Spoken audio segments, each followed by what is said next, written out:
So whenever I was younger, they used to take me to this buffet, and they would have these cubes of Jell-O, right? And we also have crows around here. So this is... But if you listen to the music... And also, you can break down these root words into individual letters, and somebody could be writing that out. So these are all things that you should think of when you steal people's journals and try to burn them as witches, and you call them spell books. So this is an issue that I've been running into around here. They've taken 4 journals so far, and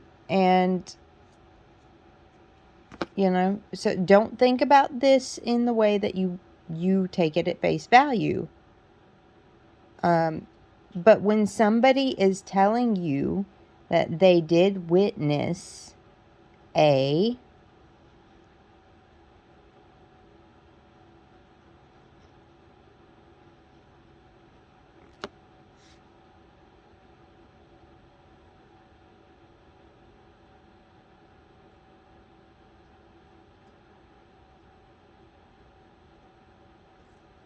touching your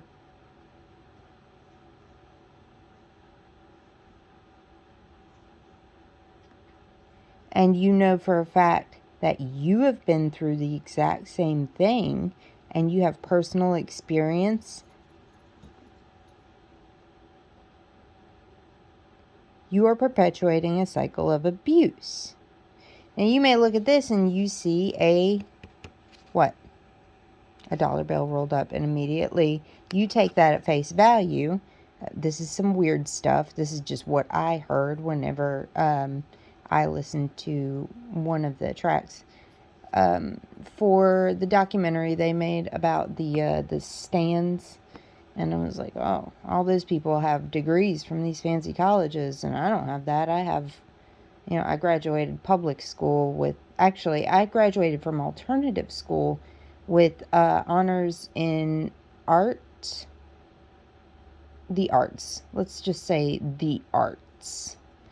And you may take this as face value, all right? Because the first thing you notice, I like details. So, if you were to flip it, you would notice there's threads attached to it. Now, threads have a very special meaning to me. This is quilting thread. So, patchwork. So, if you look at a lot of my artwork, you may look at it and be like, "Oh, that's terrifying. This is clearly got blood and plasma and iron and stuff in it." And I'm like, "Yep, sure does," because nobody's listening to me. But also, sometimes I just use iron tablets because I don't want to hurt myself or other people. But when I see somebody who is using negligent homicide as an excuse for survival of the fittest, or they're saying they're afraid of somebody, like maybe instead of taking things at face value,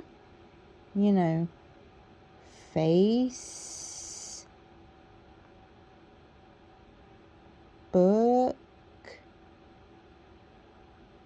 That man is literally finding excuses to lock up people to take their intellectual property. So he's still stealing. He is still stealing. I won't say his name, but out here, this is what he's doing to people. Or he's having them gang stalked by crooked officers, undercover feds, and CIA agents, because they have no imagination and no feeling. They're sociopaths. So yeah, stop stealing my intellectual property. You're manifesting bad shit. And also, can I please have my motherfucking groceries? I can't even leave because of what this man did to my fucking daughter's therapy animals. He had He had my pets killed. I don't want to be here. I can't even talk to my lawyer because my phone is not making outgoing calls. I have to upload everything. That's another thing. I have to upload every fucking day to a social media platform just to fucking be seen, to make sure they don't fucking kill me by negligent homicide or regular homicide. It's terrifying here. And also, isn't this little Don Quixote pothead cat really cute? Look, he's got one of those little toothpicks that you find in a martini glass. He says, I like hops is imported to Habs.